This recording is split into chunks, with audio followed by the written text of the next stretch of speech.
हाँ जी, क्या पढ़ रहे हो?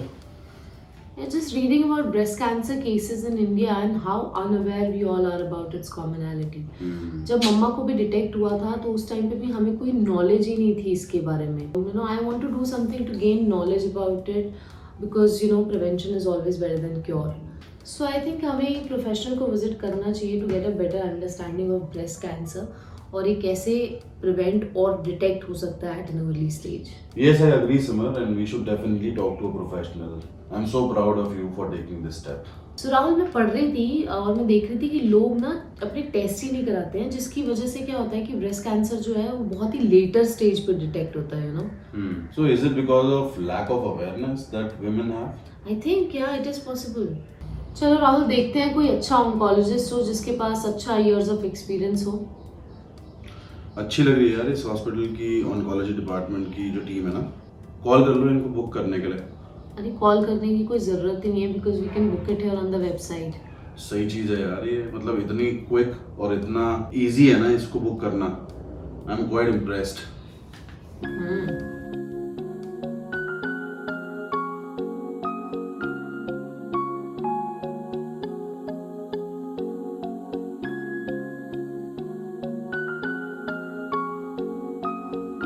So we are at the Dharamshila Narayana Super Speciality Hospital, Delhi.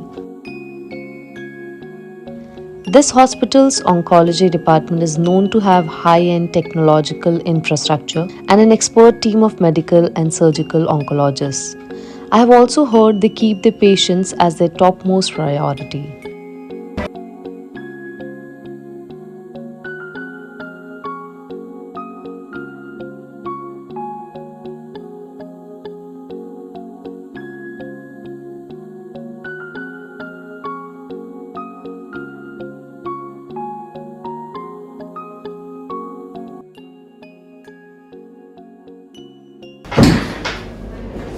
Hello ma'am, how are you doing? Fine, fine. How are you? Good ma'am, good. Hello ma'am, how are you? So ma'am, actually I have a family history of breast cancer. मेरी mom को breast cancer था, अभी cure हो गया है. So basically we want to educate ourselves about breast cancer as it is so common these days, and I also wanted to know that what are the alarming signs of breast cancer. Sure.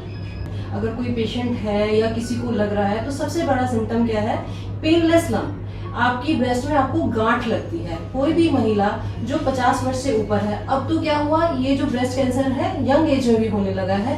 अगर आपको कोई painless lump हो रहा है और जिसका size धीरे धीरे बढ़ रहा है या निपल से डिस्चार्ज हो रहा है, जनरली जो होता है ब्लडी डिस्चार्ज होता है. हो सकता है कलर चेंज हो, ब्लड डिस्चार्ज हो सकता है, निपल में रिट्रैक्शन हो सकता है, बगल में गांठें हो सकती हैं. अगर ज्यादा फैल जाता है तो क्या होता है, ब्रेस्ट में सूजन आ जाती है, ब्रेस्ट का कलर चेंज हो जाता है, जिसे हम प्यूडी ऑरेंज, जैसे संतरे का छिलक होता है, संतरे के छिलक में आपने देखा होगा थोड़े थोड़े छेद छेद छेद से जैसे होते हैं, ऐसी स्किन हो जाती है. ये सारे जो सिम्टम्स होते हैं ये ब्रेस्ट कैंसर के सिम्टम्स होते हैं. इससे हमें ऐसा लगता है कि ब्रेस्ट कैंसर होने की संभावना हो सकती है.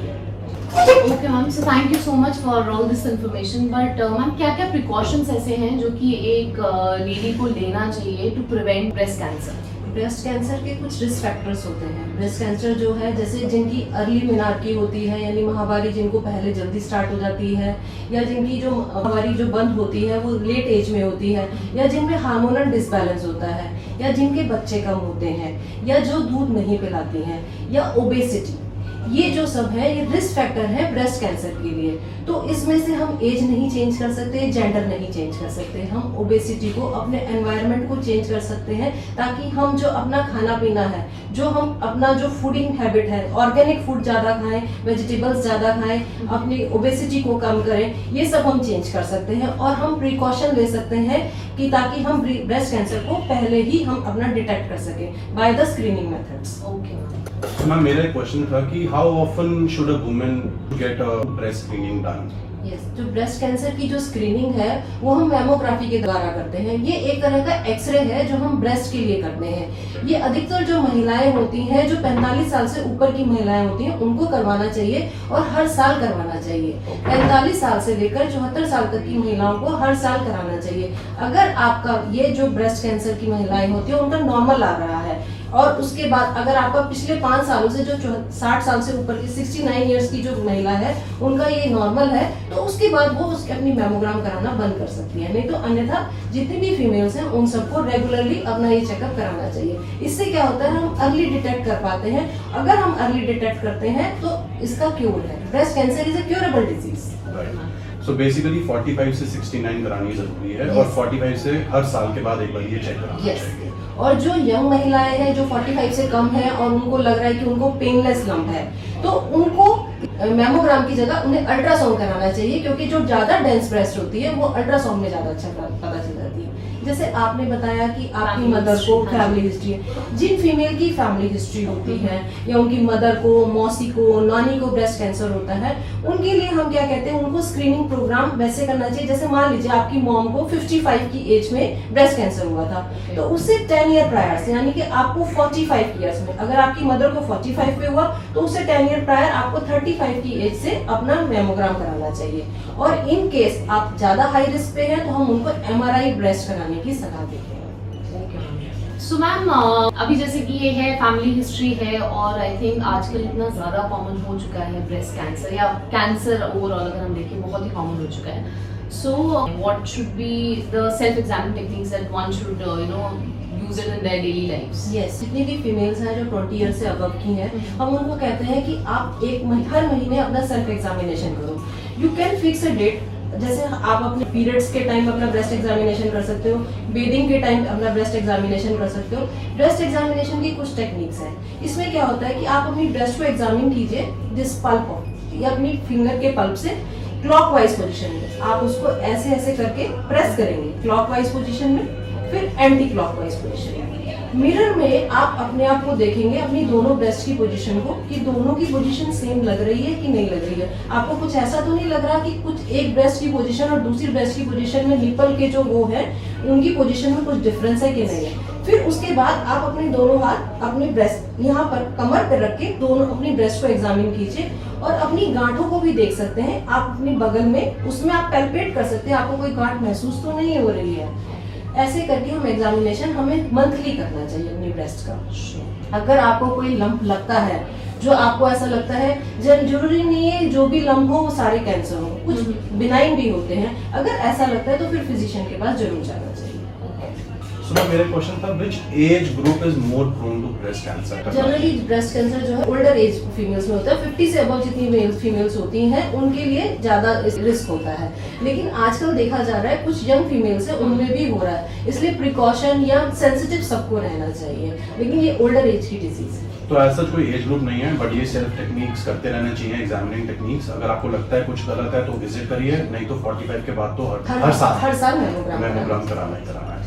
एंड मतलब हमको पता कैसे चलता है कि it's time to visit an oncologist? अगर मान लीजिए आपको ऐसा लग रहा है ब्रेस्ट में लंप है, तो आप अपने ऑन्कोलॉजिस्ट से स्ट्रेट फॉरवर्ड मिल सकते हैं, क्योंकि अगर लंप हमें ऐसा लग रहा है कोई हार्ड है या उसमें हमें स्किन में चेंजेस लग रहे हैं, तो जनरली हम उसकी FNAC या बायोप्सी करा के देखते हैं, उससे हमें क्लियर हो जाता है ये कैंसर है या नहीं है। जरूरी नहीं है जितने भी लंप हो वो कैंसर हो सकता है कुछ भी हो, लेकिन पहले हम उसकी FNAC या बायोप्सी कराते हैं, उससे हमें क्लियर हो जाता है कि कैंसर है कि नहीं है। फिर उसके स्ट्रेट फॉरवर्ड फिर हम उसके अकॉर्डिंगली ट्रीटमेंट करते हैं।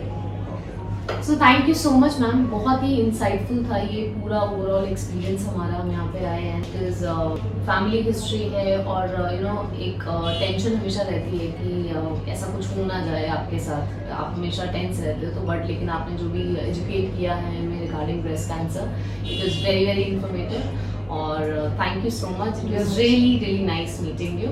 Thank you ma'am. You are most welcome. Have a good day, ma'am. Thank you so much. Thank you. Same to you. Thank you.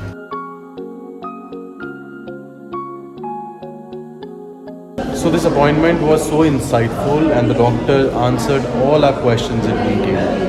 Actually, even I feel more informed and aware about breast cancer now. As you all know that I was worried about this, but जिस हिसाब से doctor ने इतनी patiently मेरे सारे questions का answer किया है, जितने भी डाउट्स मेरे मन में थे सब के सब क्लियर हो गए हैं। चलो अच्छा है हमने आके कंसल्ट किया। हाँ, और हमें नहीं एक्चुअली मेरे दिमाग में बहुत टाइम से चल रहा था। I wanted to come to the hospital and get my self check. उस हिसाब से अब मैं टेंशन फ्री हो गई हूँ और अब कोई स्ट्रेस नहीं है दिमाग में। So it was a nice experience.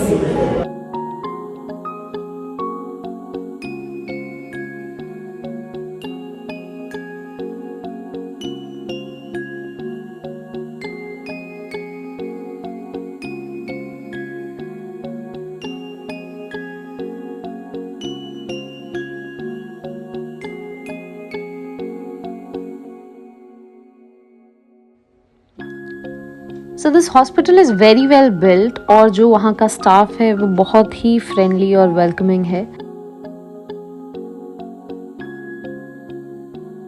बहुत ही अच्छे से मेंटेन किया गया है हॉस्पिटल को और जो वहाँ पे रूम्स हैं वो बहुत ही नीट एंड क्लीन और स्पेशियस हैं।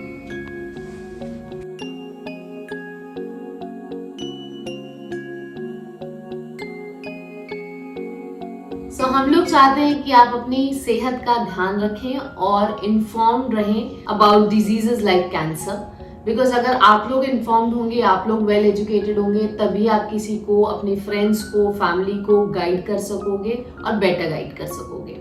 So you can visit Narayana Health's website or app and book an appointment at Dharamshila Narayana Super Speciality Hospital, Delhi for more information on oncology, regular checkups and screening tests. Thank you so much for watching the video. God bless you all. अपनी सेहत का ध्यान रखें और स्वस्थ रहें और खुश रहें। Take care guys, stay healthy. Bye-bye. Bye.